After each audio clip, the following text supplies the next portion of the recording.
Oh, hello. We're going to start the next session. I'm Chase. I work at Uniswap Labs, and I am here with Dylan, who is the founder of Crypto the Game, and Iz, who is the CCO at Friends with Benefits. Excited to be chatting. What's up? What's up? Likewise. Cool. Okay, well, maybe first I sort of gave introductions. Yeah. But maybe we can kick it off with giving a little bit of context on what you both are building. So you're both, building social experiences on chain that are actually also built on DeFi rails. So maybe we can start giving a little bit more context on what you're building and how they fit into the Uniswap ecosystem. Sure. Want to go first? Sure. Hey everyone, I'm Iz. Really happy to be here. Thanks Dylan, Chase for putting this panel, or having this panel.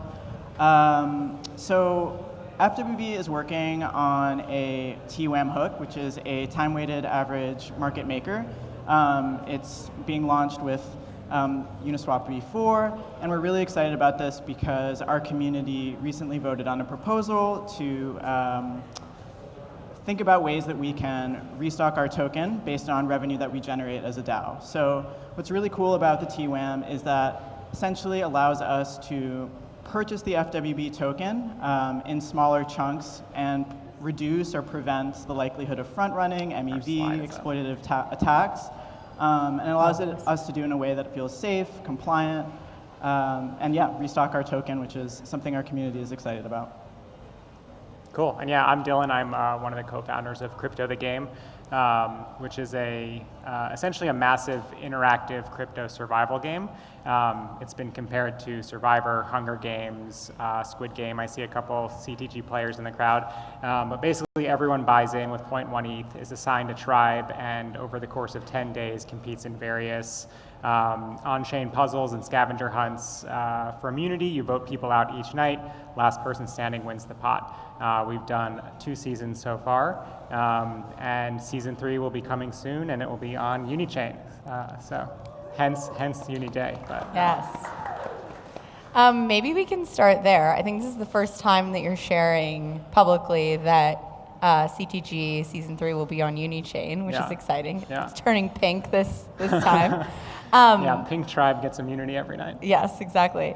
You, I think, have been really intentional about how you've approached building CTG, and I know you're thinking similarly with a lot of intention around season 3. And so would be curious to hear a little bit about what the decision behind building on Unichain was, what you're excited about in terms of building on Unichain. So the goal has always been to get progressively more on-chain each season.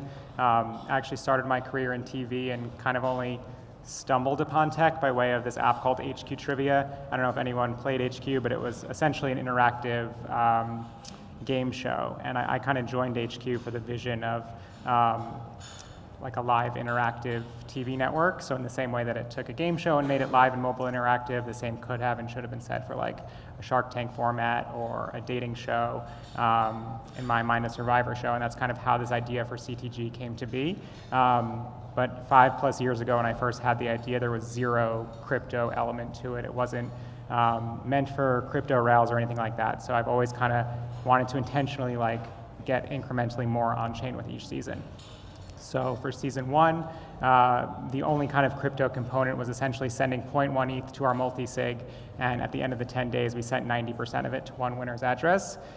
Season 2, we implemented this almost like deal or no deal mechanic where you minted an NFT which represented your spot in the game, but you could hypothetically sell it for more than you bought in for as you got closer to the finale, and it was worth much more. And so I think with Unichain specifically for season 3, it just unlocks so much more that we can do with, I guess, incremental on-chain experiences. So the theme for the season is going to be Resurrection Island. Each season has its own theme, but basically the TLDR is if you do get eliminated, you'll be able to use on-chain mechanics to potentially earn your spot back in the competition.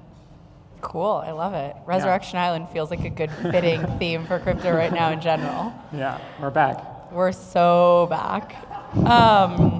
Is on your side, I also think this is the first time speaking publicly about the hook that FWB is building. Yep. You shared a little bit of context on it, but maybe you can share a little bit more. I think most people in the audience are probably familiar with TWAM and how it works, but maybe you can give a quick explainer, and then also some context on why this felt exciting from an FWB community perspective. Sure.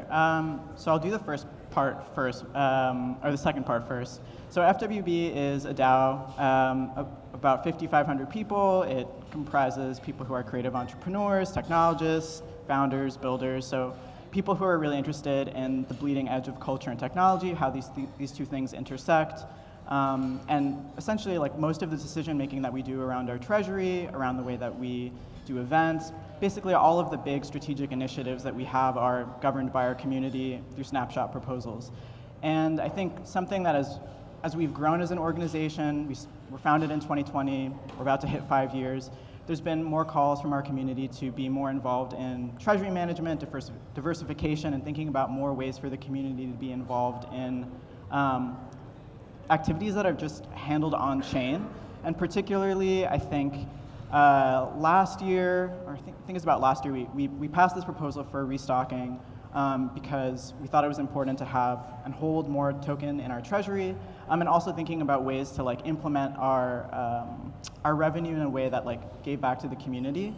So this proposal passed really, really widely, but we didn't have like the appropriate mechanism to be able to do it. We had a lot of conversations with legal around compliance, how we could do this, like what would be a way for us to actually buy a large amount of tokens that like didn't seem super sus.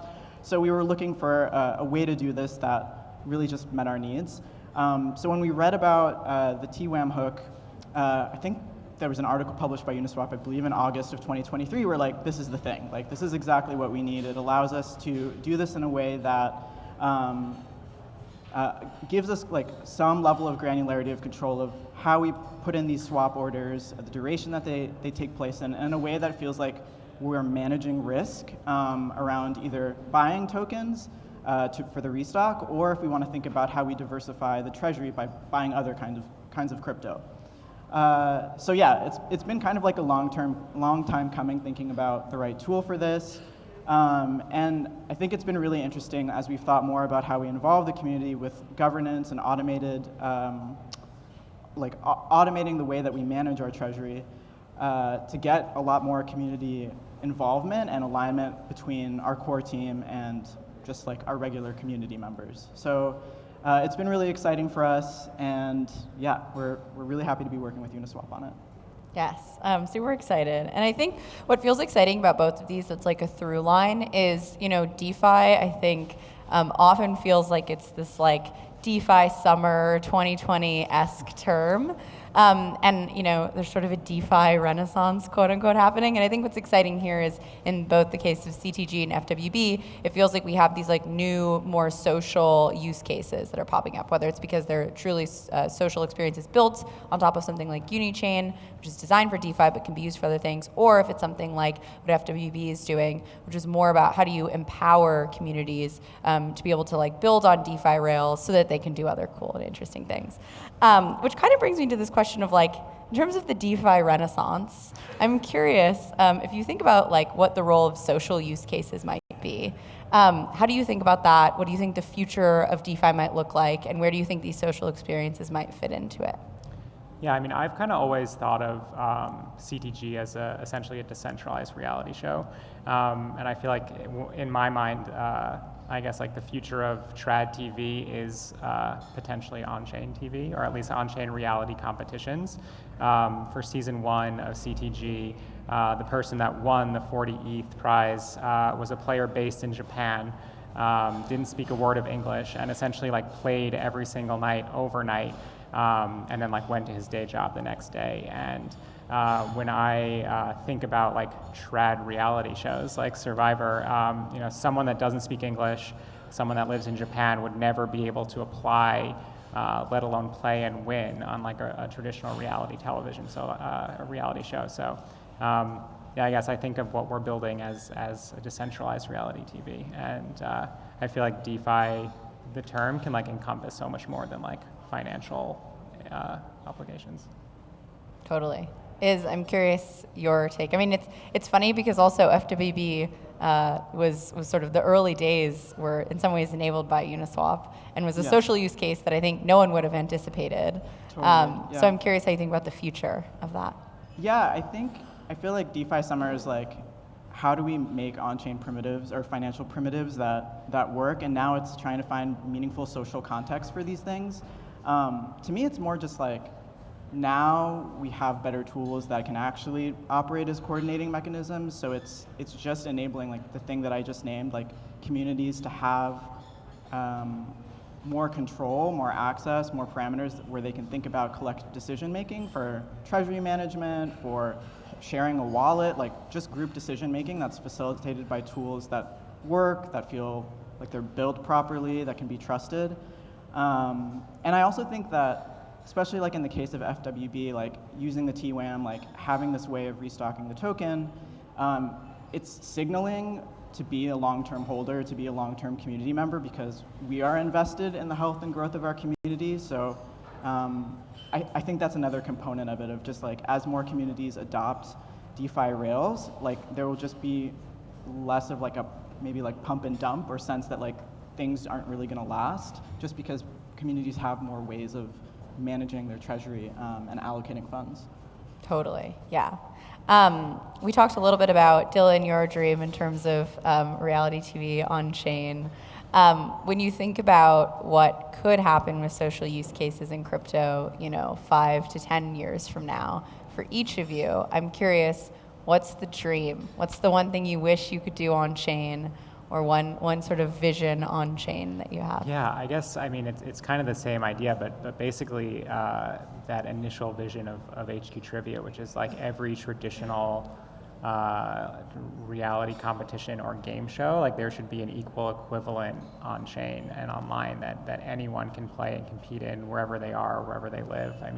I always wanted to go on Survivor. I apply every year, and basically what we decided to do is just like build the game that I always wanted to play. And there are millions of people out there that have wanted to go on The Amazing Race or play Who Wants to Be a Millionaire or go on The Bachelor. And like there should be an on-chain equivalent of each of those things for everyone. So I guess my goal or my hope is that every trad reality competition format has an on-chain equivalent eventually for everyone. Do you consider that like GameFi, or like, I guess it's more entertainment? I don't think so. You know? It's like we use we called it Crypto the Game, mostly just to be a little polarizing and get some attention, but it's really Crypto the Game show or like Crypto the reality show. So I don't think it's much more of a reality competition than like a mobile game or anything like that. Totally. Also, I feel like the intersection of like on-chain games and some of the AI media stuff is kind of fun. I could see a personalized reality show being created out of on-chain. Yeah, we did have the idea. Brian, one of my co-founders, is in the audience, but we did have an idea of one season having it be bots versus humans, and basically like seeing which tribe would come out on top. So soon, maybe season 4. Maybe who knows? Season 4. What about you? What's your dream on-chain? Dream on-chain is hard, I think, because crypto changes so quickly. I think trendy answer is AI-enabled DAOs, so like intelligent cultural cooperatives where AI agents are like curating DAO membership, helping communities make decisions, kind of integrating governance in a much easier way. Governance is really boring. I think AI can really help that. Non-trendy industry answers, I would love to see like crypto power like a Library of Alexandria, so like something like Wikipedia or Discogs, where there's a lot of institutional knowledge in a specific industry that would benefit from having longevity and immutability for like the future. And you imagine that would be something that it's like a sort of media library that lives on chain. Yeah. Do you think for FWB that's the type of experiment you'll be running anytime soon? Perhaps. Don't want to say too much, but maybe, yeah. Okay, cool. Well, one final question. We'll do it as one word. What's the thing you're most excited about right now in crypto today? Ooh. You go first. Mudang. Mudang. Yeah, I was going to say token launchers. Great. Love it. Well, thank you both. Cool. That's it. Thanks, everyone.